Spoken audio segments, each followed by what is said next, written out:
Olá, meu nome é Pedro Andreu, eu sou fisioterapeuta, sou especialista em fisiologia humana. Um dos recursos mais utilizados dentro da fisioterapia para alcançar uma finalidade terapêutica é a aplicação de estimulação elétrica. Sendo assim, o objetivo dessa aula é compreender quais são os princípios básicos de estimulação elétrica, tendo como foco principal dessa aula conceituar o que é uma corrente elétrica. Para isso é interessante abordar alguns tópicos, como por exemplo, quais são os conceitos de matéria e quais são os seus constituintes, o que é uma corrente elétrica, quais são as fontes geradoras de uma corrente elétrica, qual a direção de uma corrente, o que vem a ser intensidade de corrente e quais são os conceitos de resistividade e também de capacitância. Bom, matéria é classificada como tudo que possui massa e ocupa um lugar no espaço. Sendo assim, a cadeira a qual você está sentada, o monitor ao qual você está vendo aula, o ar que você está respirando, são conceituados ou classificados como matéria, pois possuem massa e ocupam um lugar no espaço. Observe a seguinte figura. Nela está ilustrado um fio de cobre. O cobre é um material amplamente utilizado no ramo industrial na confecção de redes e circuitos elétricos. Ele é classificado como um metal, pois a sua estrutura eletrônica é parecida com a da prata e a do ouro, o que torna esses metais bons condutores elétricos e também bons condutores térmicos. O cobre, assim como todo elemento químico ou toda matéria, é constituído por átomos, e átomos são constituídos de partículas subatômicas. Os prótons, que estão localizados no núcleo do átomo e possuem carga elétrica positiva, os nêutrons, que também estão localizados no núcleo do átomo e não possuem carga elétrica, e os elétrons, que estão localizados em uma região chamada de eletrosfera e possuem carga elétrica negativa. Quando comparamos esses três elementos subatômicos, nêutrons, prótons e elétrons, é possível observar que os prótons e os nêutrons possuem praticamente a mesma massa, ou seja, o mesmo tamanho. Sendo assim, são considerados mais pesados do que os elétrons, que possuem uma massa inferior, e são considerados, portanto, mais leves. Bom, o cobre, assim como todo metal condutor de eletricidade, possui em seu interior elétrons livres que se movimentam de modo aleatório, ou seja, uma forma desorganizada, o que alguns autores chamam de movimento caótico.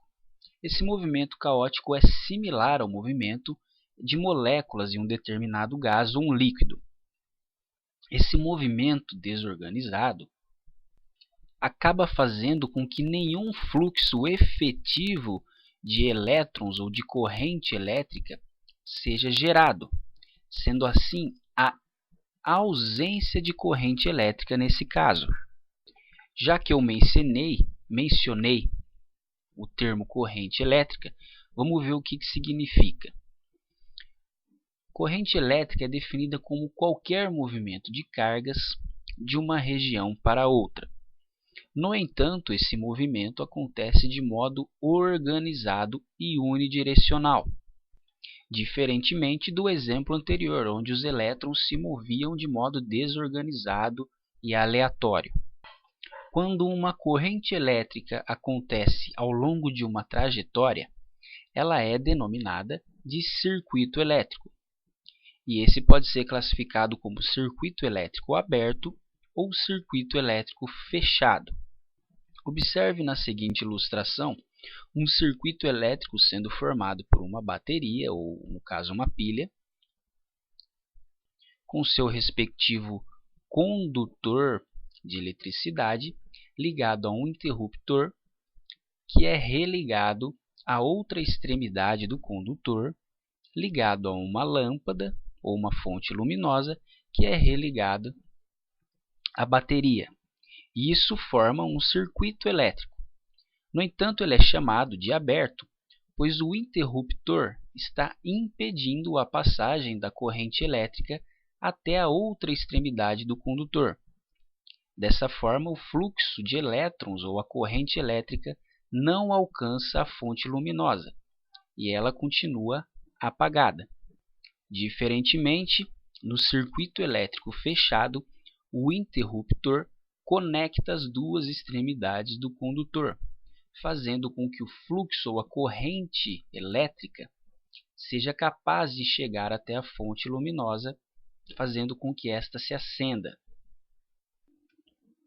Porém, para fazer com que esse fluxo de elétrons ou esse movimento de elétrons aconteça, é necessário uma fonte geradora, que nada mais é do que 1 volt.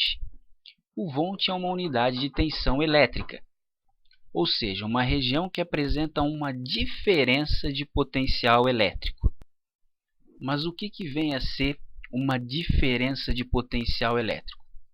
Por exemplo, uma região com potencial elétrico mais alto ou uma tensão elétrica mais alta significa dizer que a concentração de partículas elétricas ou elétrons é maior do que a região com potencial elétrico mais baixo.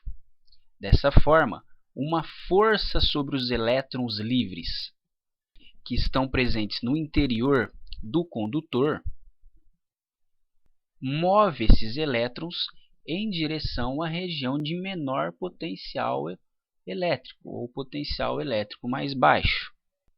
No entanto, para se estabelecer essa diferença de potencial, é utilizado um gerador, como por exemplo uma pilha ou um alternador. Uma pilha ou uma bateria é um gerador químico, já um alternador é um gerador mecânico. Esses têm a função de transformar a energia química ou mecânica em energia elétrica.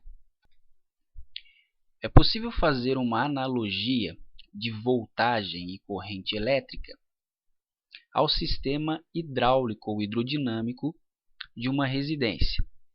Por exemplo, imagine uma caixa d'água com um cano hidráulico, sendo que esse cano está sendo obstruído por uma torneira. E dentro desse encanamento há um conteúdo, no caso, um fluido, um líquido. Esse fluido gera uma pressão hidrostática que é possível observar por esse aparelho que mede a pressão. A pressão exercida pelo fluido seria, no caso, a voltagem. Como uma torneira está obstruindo a passagem do líquido pelo encanamento, significa dizer que não há corrente ou fluxo de líquido por esse encanamento. Quando a torneira é aberta, o líquido flui da região de maior pressão para a região de menor pressão, originando dessa modo uma corrente ou fluido de líquido, similar a uma corrente elétrica no interior de um condutor. Observe esse segundo exemplo. Imagine uma tomada.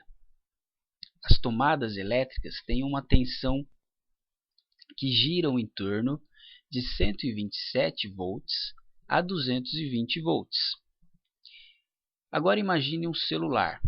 A tensão elétrica da bateria de um celular gira em torno de 10 volts, ou seja, uma tensão muito superior da tomada com relação à tensão da bateria do celular. Quando é conectado um condutor, que no caso é o carregador do celular, entre a tomada e o celular, uma corrente elétrica da região de maior pressão até a região de menor pressão é originada. Sendo assim, a bateria do celular é recarregada até alcançar o seu limite de armazenamento, ou seu potencial elétrico limite. Bom, mas qual é a direção da corrente elétrica? Observe essa figura.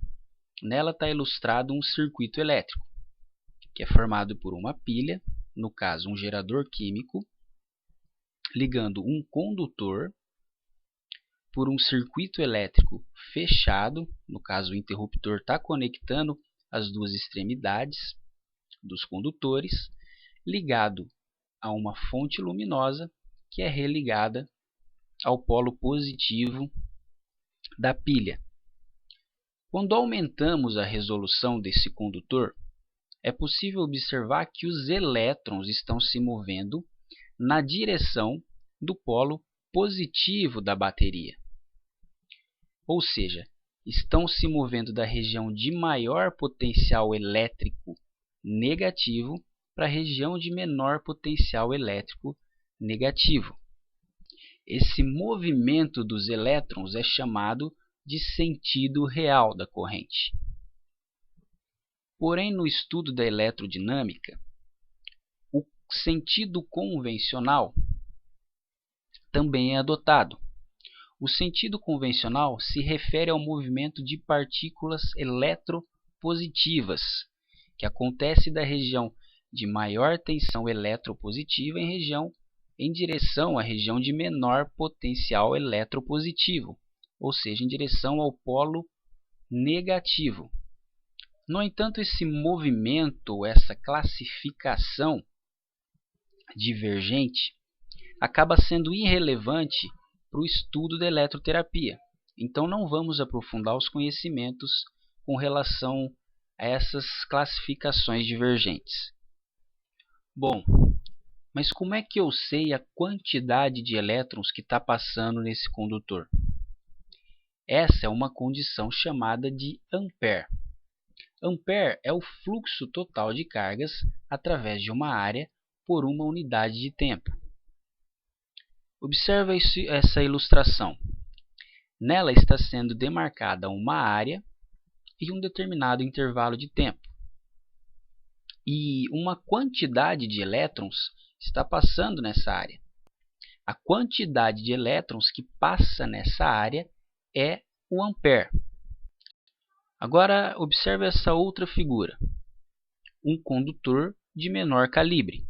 Nela também está sendo demarcada uma área e um determinado intervalo de tempo. No entanto, apenas 3 elétrons passam nesse intervalo de tempo. Isso significa dizer que o calibre de determinado condutor pode influenciar na amperagem desse, ou seja, o calibre influencia no fluxo total de cargas que passa nesse determinado condutor. Em eletroterapia, a amperagem de uma corrente é também classificada como intensidade da corrente. Sendo assim, quando um terapeuta se referir à intensidade da corrente, significa dizer que ele está querendo alterar a amperagem dessa corrente. Os circuitos eletrodomésticos, como por exemplo o rádio e a televisão, são geralmente expressos em uma classificação de miliampere ou microampere. Já a placa-mãe de computadores ou circuitos mais complexos são classificados como nanoampere ou picoampere. Ou seja, quanto maior o calibre e menor a complexidade do aparelho eletrodoméstico, maior é a amperagem observada nesse aparelho. E quanto menor o calibre e maior a complexidade do sistema ou do circuito elétrico, menor é a amperagem desse aparelho. Observe esse exemplo da relação entre voltagem e amperagem. Essa ilustração demonstra um aparelho gerador de corrente elétrica. Nesse aparelho é possível observar um voltímetro e também um amperímetro. Esse aparelho forma um circuito elétrico junto com uma fonte luminosa. Quando nenhuma diferença de potencial elétrico é gerada, ou seja, uma voltagem é igual a zero, nenhuma amperagem ou fluxo de corrente elétrica é observado. Sendo assim, nenhuma resposta luminosa também é observada. Mas à medida que aumenta-se a tensão elétrica, é possível observar que a amperagem aumenta e a intensidade luminosa também aumenta. O que significa dizer que a intensidade da corrente ou fluxo da corrente elétrica é influenciada pela tensão elétrica. Outro conceito importante é o conceito de resistividade e de capacitância. O primeiro é a capacidade que um condutor tem de impedir a passagem ou fluxo de uma corrente elétrica. E o segundo é a facilidade com que o condutor tem para transportar uma corrente elétrica.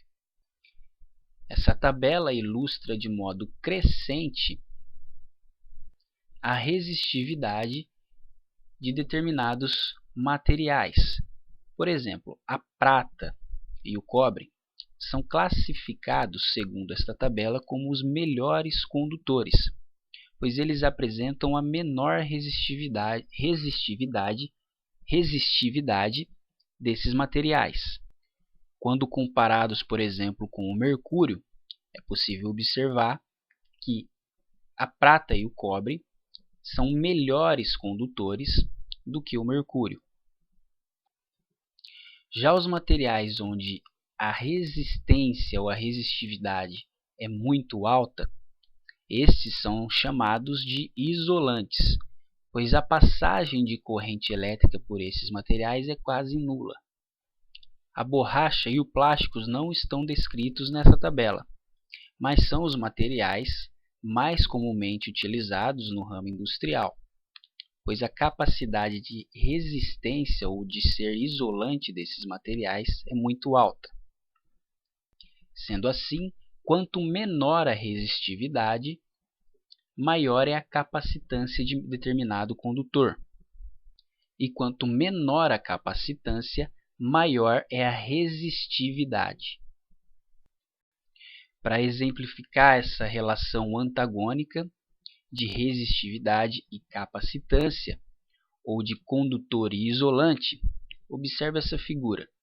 Nela está ilustrada uma placa-mãe de um computador, onde há vários circuitos elétricos sendo formados. Entre os circuitos elétricos é possível observar um material isolante, que no caso é o plástico. O objetivo desse isolante é impedir que a corrente elétrica de um circuito elétrico se misture com a do circuito paralelo, dessa forma interferindo as duas correntes, resultando em uma lentidão e até mesmo queimando essa peça. Para a elaboração do conteúdo dessa aula foram utilizadas as seguintes referências: Bongiorno e Quider. Na próxima aula continuaremos com o estudo dos princípios básicos de estimulação elétrica.